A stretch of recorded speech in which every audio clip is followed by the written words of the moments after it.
being the last child and the only girl. But he died before he was born. Okay. But I was hearing my mother speak about him often. Yeah, she always talked about her father. And other members of the community, and all this stuff more on the board. Of course he brought land, yes, and he educated his children. Did he? Yes, very much so. My mother went to Alexandra School, and my uncles went to Master College. My uncles and my mother went to Alexandra School. We were in the Pacific, joined with the Atlantic. I wanted something I wanted to see for myself, because reading about it I couldn't understand. But when I saw it, I understood.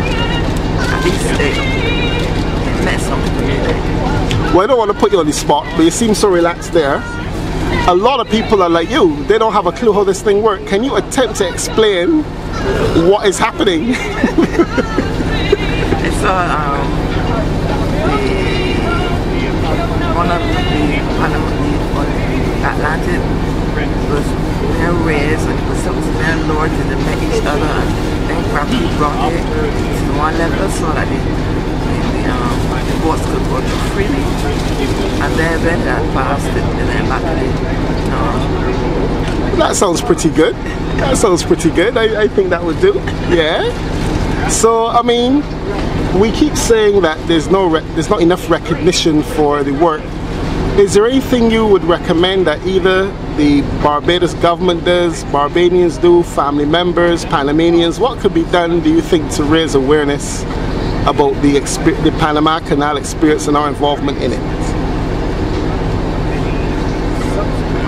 I think that we should teach more in the schools, explain to students, so they would have a better idea of the significance of the Panama Canal, because like we were told it would take at least 8 weeks to maneuver, but now Panama Canal made it possible that it's done in about 8 hours. Wow. So I think that this project made to understand the significance of the cost cutting and time cutting of the canal. There's Barbadians. I understand Barbadians were the largest contingent that went to build the canal. And some of them even died over here. But my grandfather came back. He's one of the ones that came back. 1940 he came back. He left in 1906, I was told, and he came back something before 1912. Let me ask you another difficult question, because he is one of the ones that came back. I know a lot didn't come back. And obviously the family improved. You could buy land, you could educate his children when education was not free. So, I mean, do you see him as a family hero, or because you will be one of the younger ones coming along? I mean, how do you see him? I didn't know him like before he was born, but I often hear people in the community speak highly of him. So it's very respected. So you were proud of him? Of course, very. That's why I'm here. Paparazzi. Right. Very much, Barbie. Okay. Well, thank you very much for your interview. It was a wonderful one. And Arnold, was it? Arnold Nathaniel Bourne. Arnold Nathaniel Bourne. We salute his effort and enjoy the rest of the trip. You're welcome. Alright, my name is Keith Hope, and I'm from St. Andrew in Barbados. This is my third visit to Panama. I would have seen the canal on my first visit, and needless to say I was impressed to think that using manual labor, those people could have accomplished so much, and even after 100 years, it is still one of the wonders of the world. That's good enough for you? Just a question.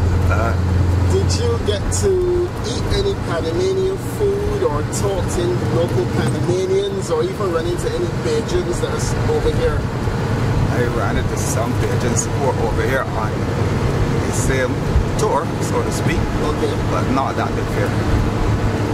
Not local ones? No local ones. And what about the food? Any similarities in the food to our food? Yeah, I find so. It's kind of highly seasoned. Highly seasoned. unlike where you find it where you get in North America. Right. It's not. The food is not American. So the picture might look a little American. It is more to me West Indian than anything else. Right. So it's nice. Very much so. Okay. Well, thank you very much. I never realized you went 3 times, so you should be in charge of the tour. I think we have a very capable person in charge. You're going to be a capable person. No problem. No problem. All right. Thank you. Yeah. You're most welcome. I'm Greta Rosa Sargent, Shore in St. Andrew, Barbados. This is my first visit and visiting the canal. I think it was wonderfully constructed by very simple men, and maybe they were spiritually inspired because there's such a project of that magnitude. I think they did exceptionally well. Their names should be written in stone somewhere.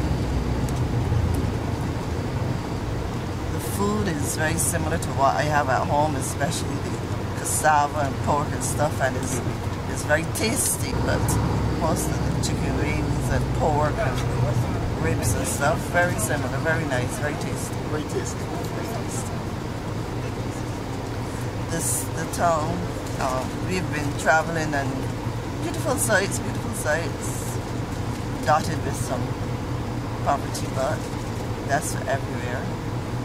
I will come again next 5 or 10 years. Nigel Whitehall, St. George, Barbados. Trip was fascinating, very enjoyable, great experience. The experience cannot be replaced by any other source. Must be first hand. I really enjoyed myself. Every moment of it. Camaraderie, right through. Blessings. Marcia Brathwaite, Barbados. Excellent trip. It was good to see where our forefathers would have come, and all in all, interesting, and would hope to be back in Panama again. What was the most impressive thing? Was it the canal itself? Was it the pigeons? Was it the food? What stuck in your mind the most? The canal. The canal. Yes, to see that persons would have done and was able to, and I can say that I am a part of it, in that our forefathers would have built it from scratch, and that would have been very important and long-lasting. I would always remember that part of. Thank you very much. Yeah. You're welcome.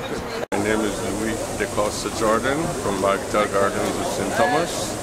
And to visit the Panama Canal is something that I would have liked to have done long ago. My impression of it is very entertaining, it's exciting, and I feel very good about coming. What impressed you the most about over here? The canal of itself and the way how it's operated. And have you run into any Bajans or any Bajan food or anything that reminds you of home? Yes, rice and peas. Rice and peas? Yeah. Is it as good as ours? It was okay. And I met a person whose name is Murrell. Oh, Murrell? Murrell, M-U-R-R-E-L. And I have a good friend in Barbados, is a Murrell. She's supposed to give me some information about her parents and grandparents, and I shall try to make a connection for her. Make a connection? Yeah. Peggy McGarry is my name. I am the education officer at the Barbados Museum, and I have been coordinating this trip for a long time. How long? Oh, over a year. I have been working on this, trying to get information from the Panamanian government. When we realized that the 100th anniversary of the Panama Canal was coming up in a year or so, and we decided. The museum decided on an entire response to that. So apart from this trip, there's an essay competition. We set about putting together a book on Panama. It is now published. It's called Barbados Panama Connection, revisited, and it's done by 3 Barbadian authors, edited, and that is on sale there. So there was a total response to the Panama. Of course, back at the museum, there's an exhibition that we have mounted called We Were Heroes Are. I don't remember the name of the exhibition, but it details the experience of Panama and of how 20,000 men were hired by the American company ICC to come to Panama. But later research has shown that about 60,000 Barbadians would have left and traveled here, many of them not traveling with the ICC or going through the ICC but going on their own. Many women, my maternal grandmother and grandfather are buried here. One died of the fever, and I'm not sure how the other died, but they both died within a short time of each other. So my mother never grew up with her parents, and I never got to meet my grandparents on my mother's side. So I think their bones may be interred somewhere in the Culebra Cut or somewhere in Panama. It's sad to think of that, but not. I suppose it happened to so many people. Yes, I was there. As a matter of fact, I'm one of the persons who helped to organize that minute of silence and the singing of the anthem. It was really, how should I put it? There was a, I don't know, it was rather sentimental for me. And I thought, you know, this is where Barbadians have contributed in a great way to one of the masterpieces of technology, masterpieces in terms of the whole greatness of the Panama Canal in terms of its reduction in time of travel. And it was just such a massive project. And to think that so many Barbadians, and everywhere you turn you hear everybody saying Barbadians were the highest number of persons here. And I think in yesterday's newspaper, today is Monday, Sunday's newspaper here carried, although in Spanish, Dr. Watson said to me that there was an article saying how the Barbadians have never really been, and the other West Indians have never really been recognized.